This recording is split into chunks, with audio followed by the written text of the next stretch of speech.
Яңалыклар вакыты үз эшен башлап җибәрде. Студияда Алсу Нуриева, исәнмесез?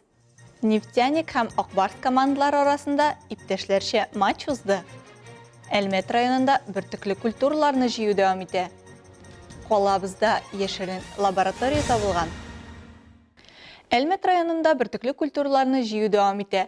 Хуҗалыклар кырларында 100-гә якын комбайн эшли. Уртача уңыш гектарыннан 10 центнер. Рәдифә Ногманова дәвам итә. Әлмәт районы авыл хуҗалыгы хезмәтчәннәре урып җыюга июль уртасында керешкәннәр иде. Шул вакыт аралыгында 8622 тонна көзге будай, 1366 тонна көзге арыш, 5696 тонна арпа, 792 тонна солы, 640 тонна язгы будай җыеп алынган. В среднем по зерновым у нас идет... Бөртеклеләр гектарыннан уртача 10 центнер уңыш бирә. Тик без монысына да шат. Көзге арыш гектарыннан 12-13, көзге будай 9 бурчак 9 центнер чыкты. Тик без әйткәнчә монысына да бик шат, ни барын җыеп алырбыз. Зур булмаган аппак хуҗалыгында бөртекле культуралар 500 гектар мәйданда чәчелгән. Шуның 200 гектарын көзге культуралар били. Бу культураларның уңышы да төрлечә. Сабан культуралары гектарыннан уртача 12 центнер булса, уҗымнар һәр гектардан 17 центнерга кадәр җитә. Шуңа күрә хуҗалыкта ел саен 150 гектарда көзге арыш чәчәләр, бу чәчүлек мәйданының 4/1 өлеше диярлек. Арышны без күбрәк чәчәргә тырышабыз, потому что ул страховая культура санала. Менә шундый кыры елларда ул безне выручать итә. Салам беләдә, зерна беләдә. Ул алып питательность әйбәт, арыш ул подводить итмәй беркайчанда. Хуҗалык җитәкчесе Әсхат Пукачев сүзләренчә, алынган уңыш чәчүгә киткән чыгымнарны да капламаячак. Иң мөһиме, 300 баш мөгезләре терлек, атлар һәм сарыклар өчен җитәрлек күләмдә азык әзерләнгән. Корылыкны алдан чамалап ярты еллык азык запасы булдыру да нык ярдәм иткән аларга. Корылыкка карамастан, печән уңышы да начар булмаган. Яңа чәчелгән люцерналар бар иде. Буталар нитә әйбәт бирелә урожайны.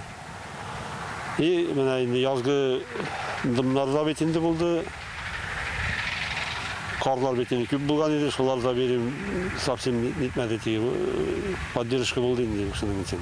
Авыл хуҗалыгы хезмәтчәннәре бөртекле культураларны урып җыю белән бергә туңга сөрүгә дә керештеләр. Моны язгы чәчүгә туфрак әзерләү өчен эшләргә кирәк. Рәдифә Ногманова, Алия Бәйрәмалова, Яңалыклар вакыты, Луч Әлмәт телекомпаниясе. Берәүләр тир түгеп иген үстереп тә чыгымнарын каплый алмый интегә, икенчеләре исә җайлы юл белән миллионер булып маташа. Гәрчә закон бузып булса да. Шул көннәрдә Әлмәттә киндер үстерү буенча яшерен лаборатория барлыгы ачыкланган. Ул элек хөкем ителгән 46 яшьлек Ират яшәгән урында була. Тулырак алдагы материалда.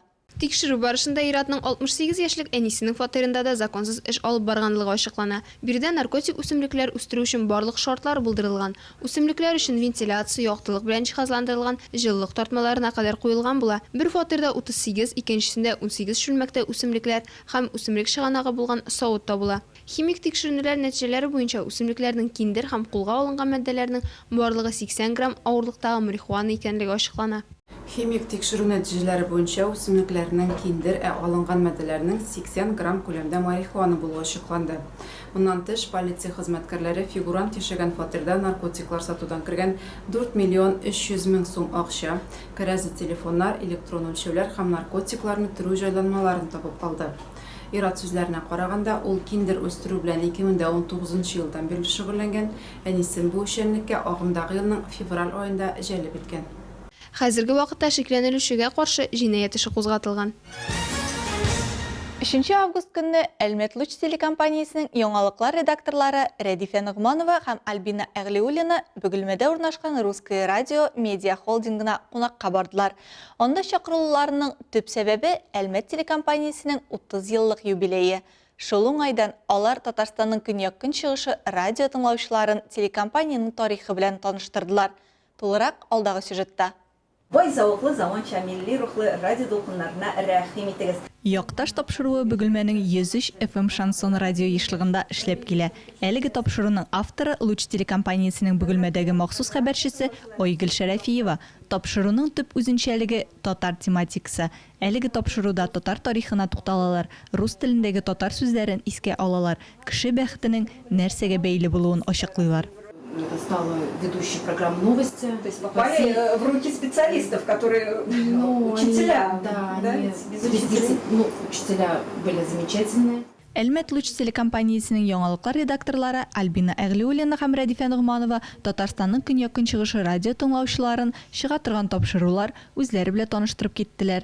Телекомпанияның тарихын һәм аның 30 ел дәвамында төп иганәчесе булган Татнефть компаниясының ярдәме турында сөйләделәр. Татнефть безнең төп булышчыларыбыз, төп ярдәмчеләребез, алар Луч телекомпаниясе оешканның беренче көннәреннән дисәк тә хата булмас, һәрдаим безгә ярдәм күрсәтеп килделәр. Чөнки инде без нефть төбәгендә эшли торган бердән-бер телекомпания булган заманда бар иде. Бүген Бөгелмәдә Русское радио медиа холдингында 4 радиостанция үз эшен башкара. Русское радио, Авторадио, Радио Шансон һәм Хит ФМ. Аларның эфирлары 7-дән алып 11 сәгатькә кадәр эфир вакытын били. Шулай ук еженедельник Информ Курьер исемле төбәк газетасы чыгарыла. Барлыгы медиа холдингта 20 кеше эшли. Алар заман белән бергә атлыйлар. Тарихи тапшырулар, заказлар өстәле, кызыклы шәхесләр белән очрашулар тәкъдим итәләр. Радио будет всегда. Радио һәр вакыт булачак, чөнки бу кешеләргә кадәр яңалыкларны җиткерә торган иң тиз ысул. Газетада, телевидениедә җыюга һәм калган әйберләргә вакыт кирәк. Радиода барысы да тиз, ул сыйфатлы һәм һәр вакыт информатив. Русское радио радиостанциясе Луч телекомпаниясе нигезен салынып 7 ел үткәч барлыкка килә. 13 августта радиостанцияның 23 туган көнен билгеләп үтәчәкләр. Радио тыңлаучыларга бүләкләр, кызыклы төрле конкурслар әзерлиләр. Форсаттан файдаланып коллегаларыбыз безнең телекомпанияны да туган көн белән котлап үттеләр. От имени Медиахол. Русское радио медиа холдингы исеменнән Әлмәт Луч телекомпаниясен 30 яшьлек юбилее белән чын күңелдән котлыйбыз. Сезгә иҗади уңышлар, кызыклы яңалыклар һәм рәхмәтле тамашачылар телибез. Җәйнең соңгы аена да аяк бастык. Шуңа күрә аның тәмен белеп рәхәтләнеп калырга ашыгыйк.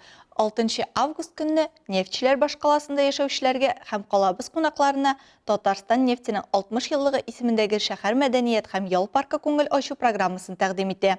Көндезге 2дә спортивная мозаика, спорт мозаикасы дип исемләнгән балалар спорт уен программасы узачак. Көндезге 3дә Кояшлы җәй дигән концерт уен программасы көтелә.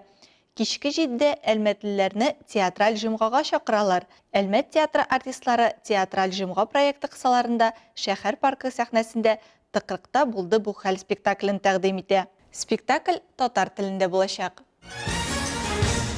Күп еллык традиция буенча августта нефтяник һәм Акбарс командаларының генераль иганәчесе булган Татнефть компаниясе ярдәм белән Әлмәттә иптәшләрчә матч узды.